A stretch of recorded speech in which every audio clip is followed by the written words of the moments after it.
Hey there troops, it's me, TheTacticalBrit, and today I'm bringing you a trick that I like to use in Battlefield 5 that's more an understanding of the weapons you use for Tactical Tuesday, and really to get a grasp on how you can be effective with more or less any gun in the game, provided you play to its strengths, understand its constraints, and more importantly, just have a really good idea of how many bullets you need to take people out, magazine capacity, and everything that this gun has to offer.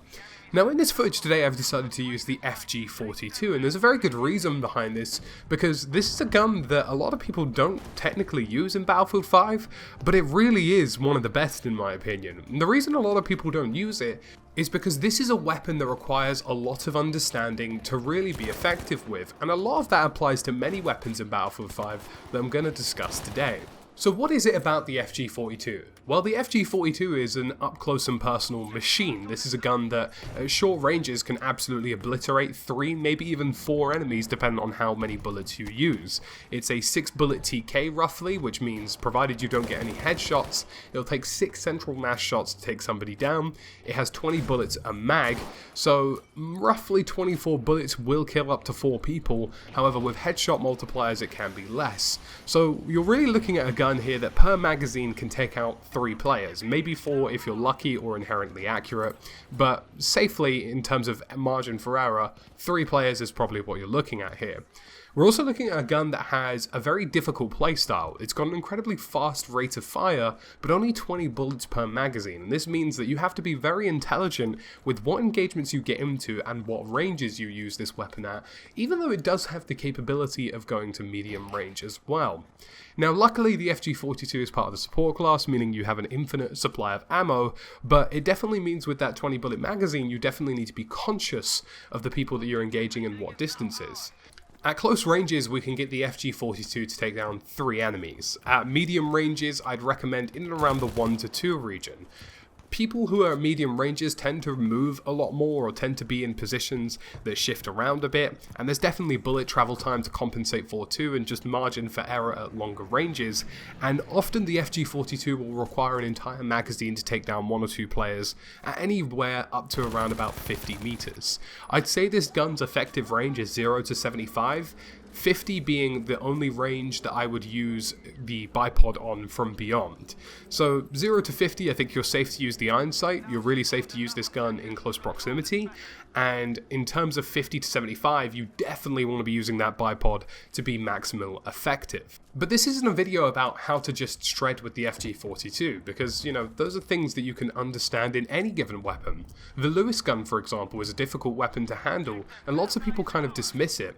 Now, I made a video about it calling it the new king, but in actuality it's the new king of medium range. The Lewis gun gets absolutely torn apart at close ranges up to about 20 to 30 meters by any other assault rifle and most LMGs in the game, and because of that its effective range is actually in around 30 to 60 meters, and it has the bullet capacity to take down maybe 5 enemies per magazine, 4 if you're playing it safe.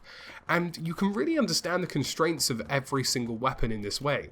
You know, the FG42 is a close range high damage output. It's got a high damage per second, or DPS, but it's got a very limited magazine and requires you to play in a playstyle that is considerate of how many bullets you're firing at enemies, and considers that engagements at certain ranges may or may not be particularly worth it.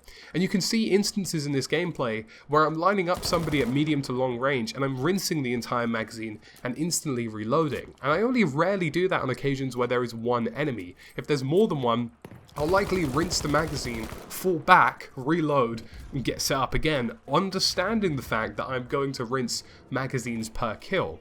The M1907F is of course another example of a weapon that requires a certain playstyle. It's an incredibly high rate of fire weapon, and likewise plays similarly to the FG42, but even in extremer close ranges. There's also other guns that you need to consider as well. The Gewehr 43, for example, has a certain reload time, it has a certain damage output, it has a certain range that makes it optimal. And I'm going to do a little bit of a chart here, and I'm going to throw this up on screen, and these are my favourite weapons in Battlefield 5. And these are all the considerations that I like to think about in terms of how many players I can kill per mag and what the potential of this weapon is. And these aren't exact statistics, these are just feelings. You know, it's often a short burst. The sound of a burst, I can tell, using an FG42 will be 6 bullets. And I've used the gun frequently enough now that I can tell a certain amount of time on the trigger will equate to the damage needed to kill a certain player. And I'm sure lots of you can do very similar things as well. Now, this is something that I think really allows players, once they understand their weapon, to really do well, because the problem we have in Battlefield 5, particularly with newer players, but definitely with some veterans too, is we're forcing weapons into environments that they shouldn't operate in, and then people get really frustrated when they don't work. Now, the FG42 is an LMG, and I can understand why many people, considering its bipod, tried using it at longer ranges, but that simply isn't the case. Likewise with other weapons like the Lewis gun, it doesn't have up-close power, even though it has a large magazine and a reasonable fire rate. It definitely is a dominant medium-range weapon. The Gewehr 43 should definitely be used at ranges of 25 meters plus and nothing closer, otherwise you will get torn apart. And there's even minor distinctions as well. Now, I like to use the Lee Enfield and the Gewehr M95 quite frequently in Battlefield 5. They are my favourite two snipers in the game. Now, the Gewehr 95 definitely has less bullet travel time. It's got a higher velocity gun, but it takes much longer to shoot between shots than, for example, the Lee Enfield. It makes up with that, though, using the strip magazines that allow you to reload 5 bullets at a time, whereas the Lee Enfield requires you to reload bullet by bullet, slowly and steadily. And these small distinctions will allow you to really understand what weapons you should be using in certain maps and what engagement ranges you should be forcing your guns into based on how they perform in terms of damage, how much magazine they have, and how much that magazine can do damage within certain ranges.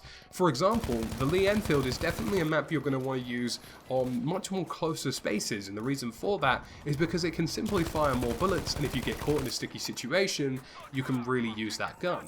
Whereas the Gewehr M95 would definitely be much more effective on a map like Aerodrome because there are much wider, larger open spaces for you to manipulate that weapon into your favour, even though it takes longer to shoot between shots. This understanding of weapons will definitely help a lot of players out there, and it's something that I think if you can do well with any gun in the game. So troops, that's about it for this video today. Let me know what you want me to discuss in Tactical Tuesday, and is there any gun in particular that you want me to think about in the comments section below? I can discuss some of those with you, and perhaps even talk about how you can perform particularly well. As always folks, thank you for watching, and I'll catch you again soon in the next video.